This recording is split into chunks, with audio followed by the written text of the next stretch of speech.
like it.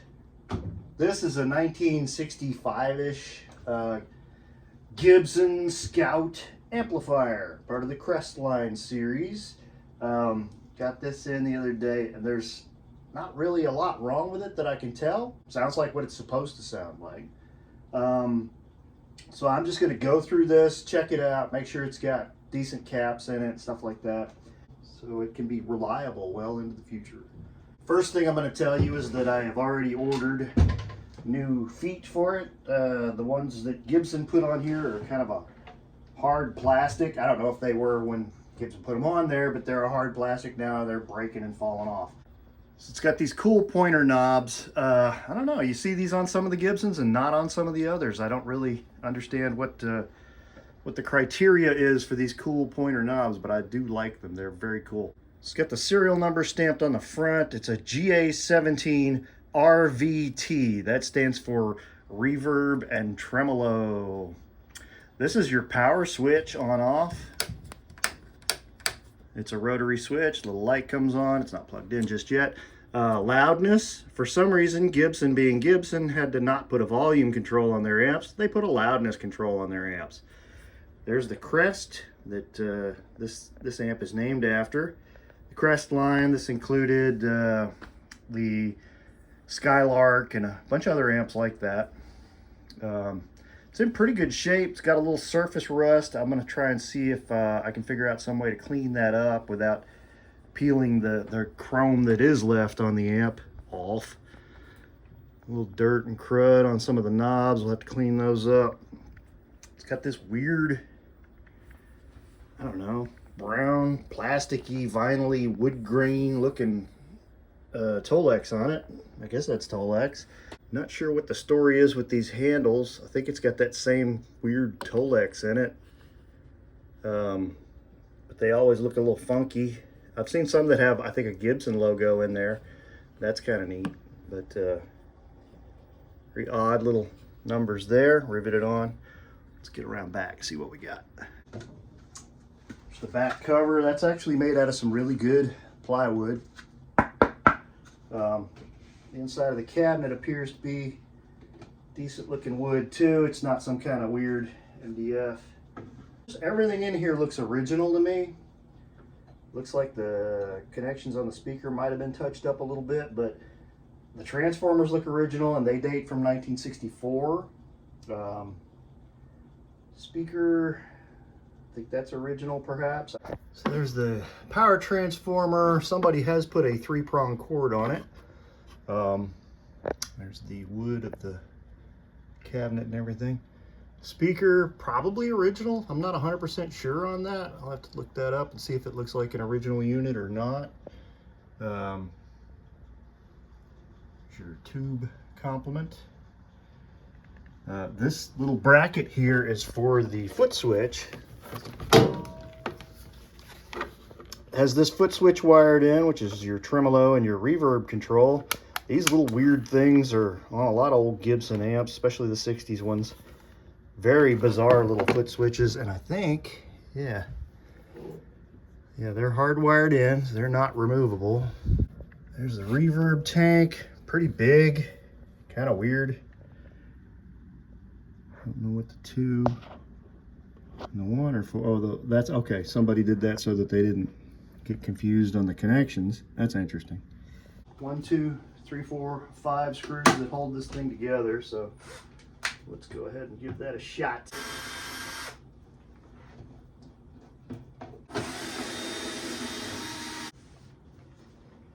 Now we've got what?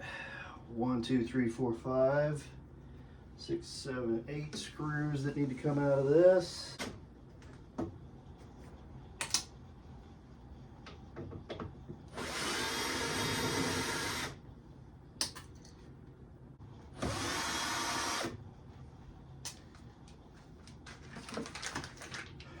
All right, with all that off, we should be able to get this little cover out. See what kind of guts we've got in here.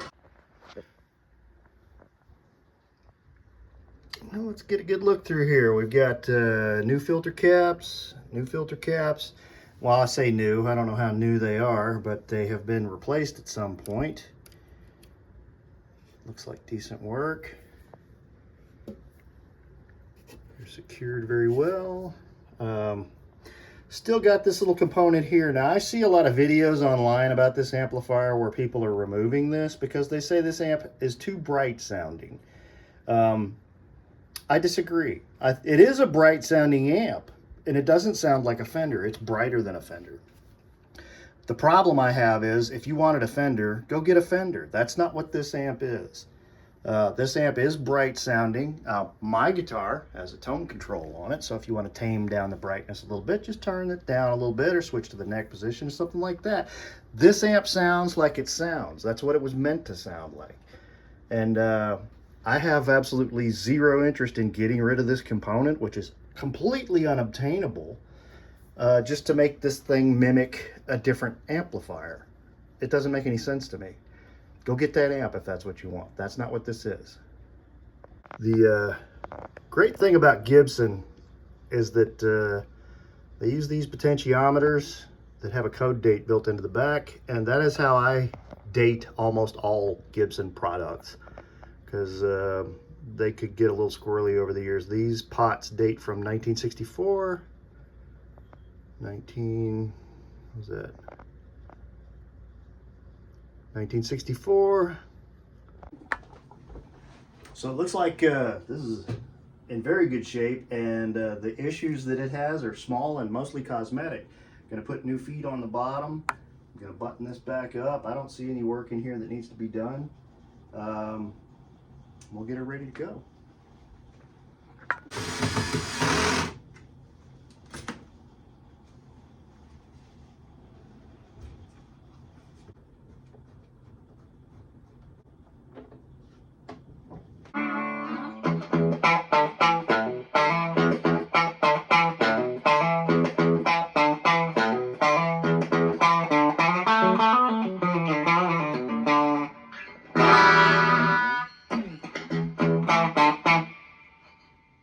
Little bit of reverb.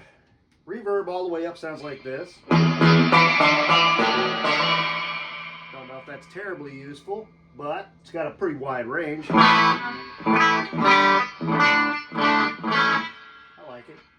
Set it on about 5 o'clock, 4 o'clock.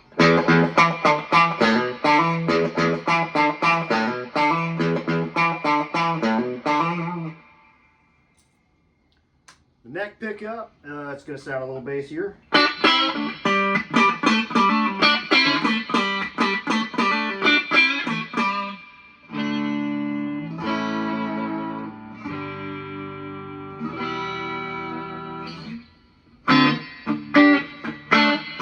The tremolo.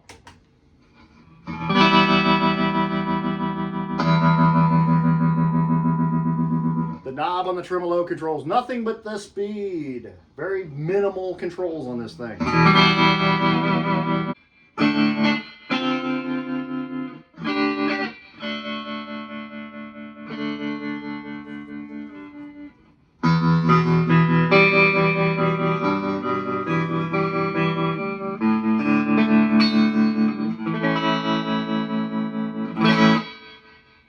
That's what it sounds like. I'm thinking about throwing a more modern speaker in here, seeing if that helps kind of broaden its horizons a little bit. Let's try that. Partially because I just happen to have this stock Celestion out of a Fender Princeton.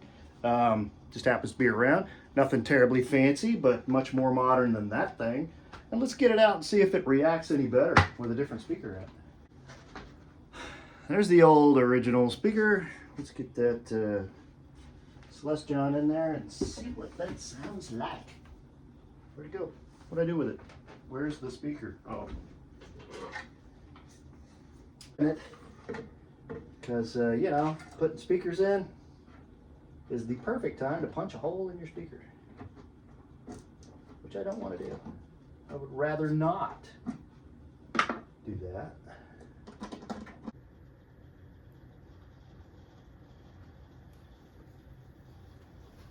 So let's try it again.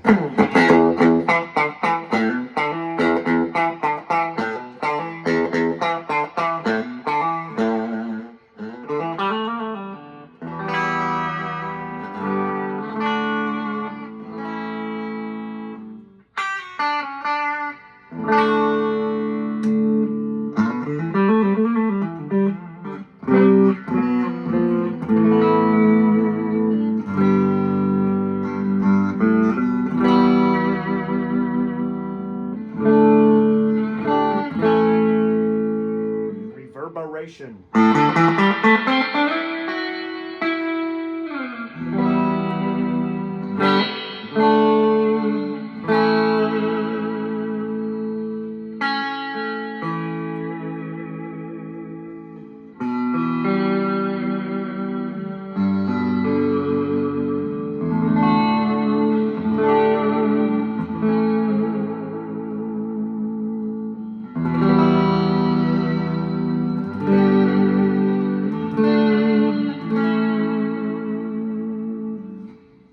I think she sounds pretty good. What do you think?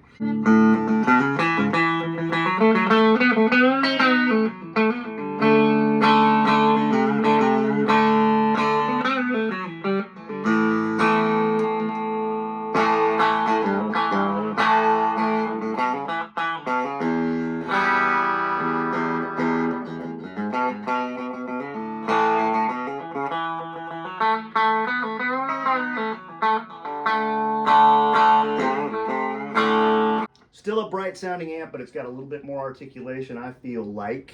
I like it. And this is going to be out on Tone Central Station in East Nashville for sale. If you'd like to check it out, go by the shop and check it out. Or you can check their website. You sell stuff on the website. People sell stuff on websites these days. So I got those rubber feet installed. Those I bought online for like $6. They're just generic rubber feet. Keeps it from slamming and scratching my bench top now. Got the DS1 thrown in front of it with the distortion cranked all the way up. And when you throw a little grit in this thing's teeth, it sounds like this.